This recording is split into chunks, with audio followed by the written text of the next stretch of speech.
Welcome to the Cedar Valley podcast. Consider this your inside look at what makes our region special. We talk about everyday life here in the Cedar Valley, the voices speaking up for progress, the ideas shaping our future, and the partners investing in our success. We believe community is built one conversation at a time, and we've saved you a seat at the table.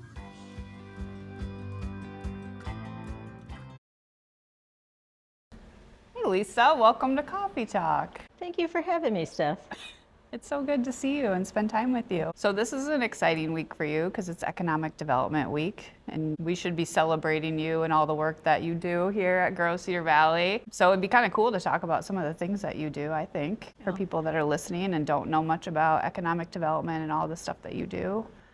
Sure, and first to preface it, economic development isn't the work of one individual or one organization. It's a group of entities, public and private sector, coming together, putting their best foot forward of selling the community and the location to expanding companies and site selection consultants.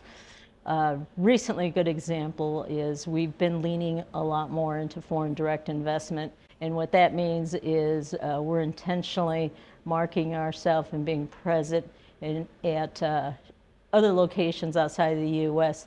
to bring international companies to the Cedar Valley. We've seen some success over the years. I think we're almost on our fourth location of an international company. If we're able to secure that by the end of this year, over the last 10 years, we would have been successful with helping to recruit 4 international companies to the Cedar Valley. Well, 4 doesn't sound like a lot, but in 10 years, it is for a market our size. So where does it start all? We can do a little bit of storytelling on that, because if you were part of a prospect visit by an international company that visited 2 weeks ago, they start off small with their locations. We call them soft landing, because they all establish their first U.S. location here. So it's pretty scary to them. You not only have cultural differences, but you have the way businesses operate are a lot different in what they know. Something as simple as what a 401k is. They don't necessarily know what that definition is. And we had with this particular prospect 3 days, heavy 3 days of meetings and engagement with public and private sector organizations and companies that could assist them in accounting, HR, finance, insurance. Even met with Hawkeye Community College and toured UNI's Advanced Technology Center and ISU Cirrus's Digital Manufacturing Lab. So, and even with the state of Iowa. So a lot was packed in 3 days, but when you look at it from their lens, not your own as an economic developer, and that's one thing that we want to do and stress here as a practice in the daily work we do, is we don't operate from the standpoint, from the optics as an economic developer. We operate and put ourselves in the prospect's shoe of what they would need, what they're saying, the conversation. So this particular company needed help with everything. They didn't know how insurance worked here or how to handle HR, setting up a personnel policy, that kind of thing, or finance and accounting and things like that. And so the more confident and relaxed we can make them feel that they are going to get the help from us, not only a company coming in new to the United States and the Cedar Valley, that we're going to be here and go alongside them on their journey as they continue to grow in the Cedar Valley. And that's what we've done in the past. We do that domestically, internationally, but with internationally,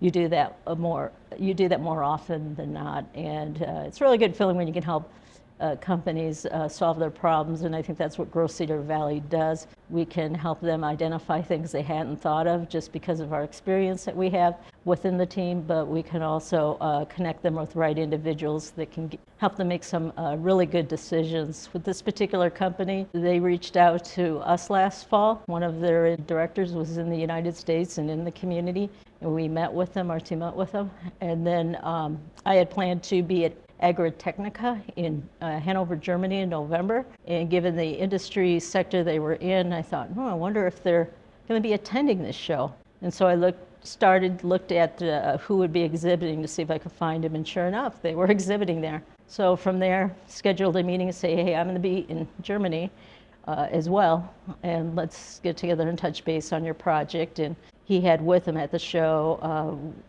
a company owner So we were able to sit down and have a good conversation. The state of Iowa was with us. They're international people, so I invited them to the meeting. And it was really helping explain to them, thanks to the help of the state of Iowa, what it's like to do business in the state of Iowa, and then being able to bring that down to what's it like to do business in the Cedar Valley as well. That's a long story short. In a week, we'll have another international company visit our community and look it over. And we're just trying to build momentum.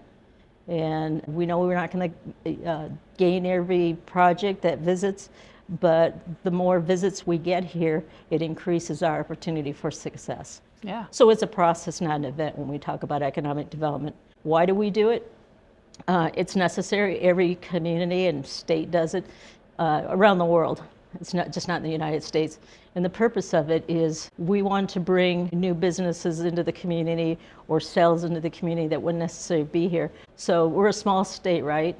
And so a lot of the business these companies do here, even our existing businesses, all their sales are outside the Cedar Valley or even outside the state and also globally. So when they make those sales outside of the area, that's bringing new money into the Cedar Valley, that's supporting the addition of additional staff so their business continue to grow, that also affects the supply chain they're in, and spending on the things that they need to continue to keep their business operational.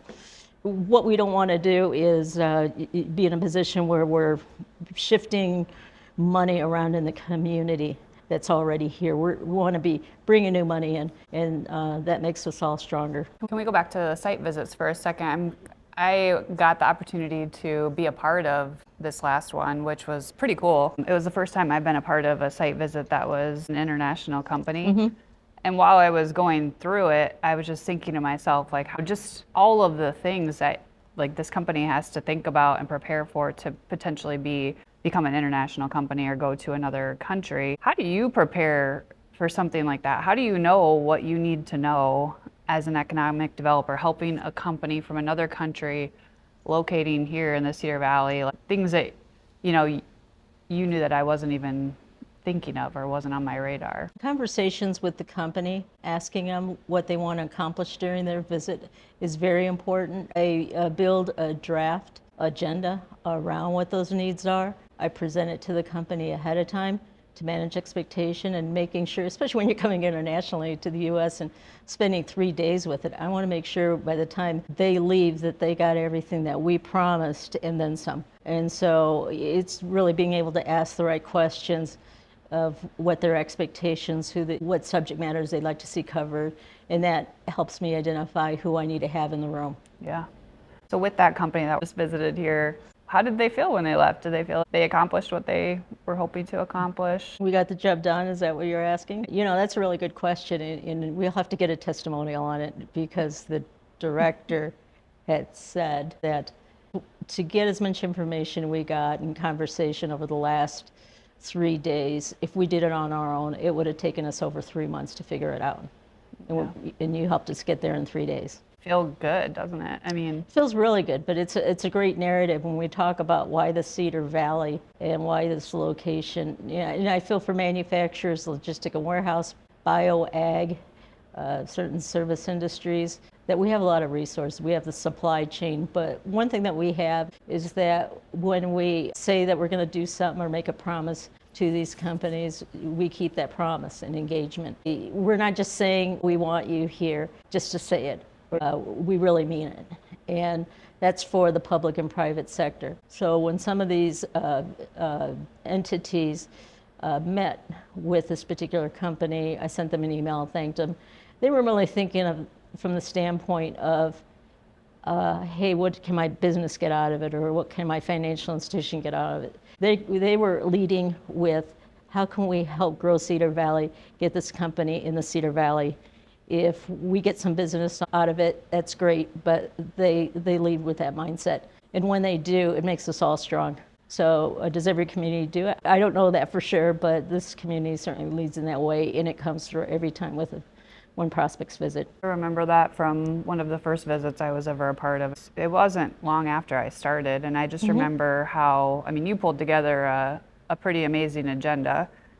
I'm not just saying that because you're my boss, but You pulled in a Well, lot of partners, a lot of people. Personnel reviews coming up, so I beg to differ. A lot of different people, and even as far away as Iowa State University, we had people come and talk about the opportunities with education.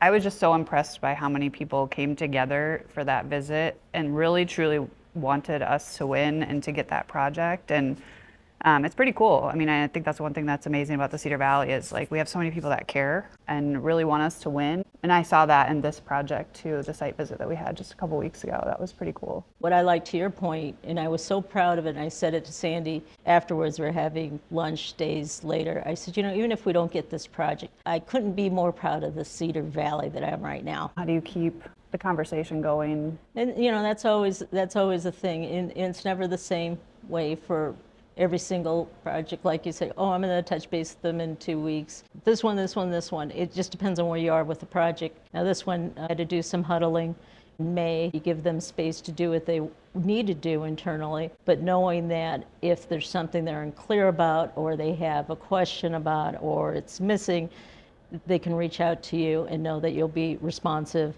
in helping them find whatever's missing to be able to continue with their internal conversations. Well, Lisa, I'm glad that the rest of the Cedar Valley can hear all of your economic development stories during Economic Development Week. Thank you, Stephanie. It's always a great opportunity to catch up with you and share some of the anecdotal storytelling of the Cedar Valley and how we make projects happen.